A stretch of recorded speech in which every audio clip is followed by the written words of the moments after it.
Get bullied! I'm gonna bully you! Get bullied! Hello, my name is AravaVT, and it's been a while since we covered some First Descendant content, but Season 3 is out now, and we are all wondering the same question. Is it worth coming back to the First Descendant? Honestly, this game is one of my favorites. It is one of the ones that feels the best to move and actually play in, so let's kind of just go through all of the content. Season 3 introduces a new zone, vehicles, new mobs, mini-bosses, a new descendant, and additional augments for both your descendants and their components. So let's tackle these one at a time, starting with the new zone. When the First Descendant received feedback on how empty their zones felt, devoid of life, ambience, and players, you'd hope that Season 3 would give us something new and exciting. Instead, it appears they took that as a personal challenge to make the largest, most empty, ugly plane of existence to exist in the First Descendant world. And despite how huge this map is, you can still only have 4 players in it at a time. But don't worry, you get a vehicle for free to ride around in this barren landscape, but riding in this vehicle is probably the least fun I've had driving a vehicle, well, ever. So you try it out yourself and tell me what you think, but I think they really could do some reworking on the physics of the bike itself.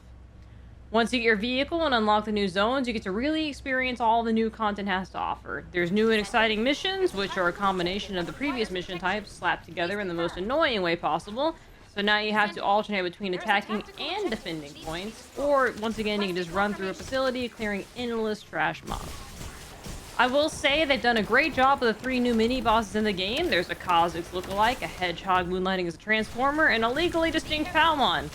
Unfortunately, when fighting these bosses that have these actually really cool mechanics that are kind of fun, you get endlessly bombarded by trash mobs with ridiculously large HP pools, which makes it hard to enjoy the actual fight. So, to get the new things, right, we have Nell, we have 2 bike variants, and we have a new weapon. You need to farm something called a supply box. These supply boxes drop from missions, and they have all of your pieces in them at a 6.2% drop rate apiece. So you have to farm this one box to get all of the new stuff at a 6.2% chance. So for those of you that didn't play Season 2, there is a pity system where you can guarantee the drop of this box after X number of runs. So you're going to want to make sure before you start farming that you pity the blueprint box and only the blueprint box. That way you can run the missions endlessly until you get all the drops that you need.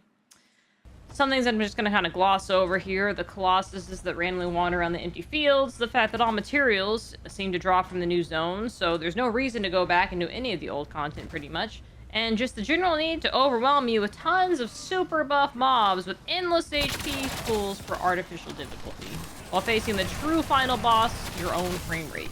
So this review may seem overly harsh, but if you haven't played since Season 1, honestly, there are some really nice quality of life improvements to the game.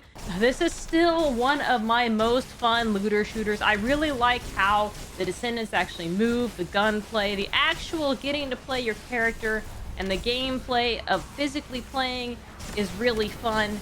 It's just right now, currently, their content is still a little bit lackluster as far as the end game goes.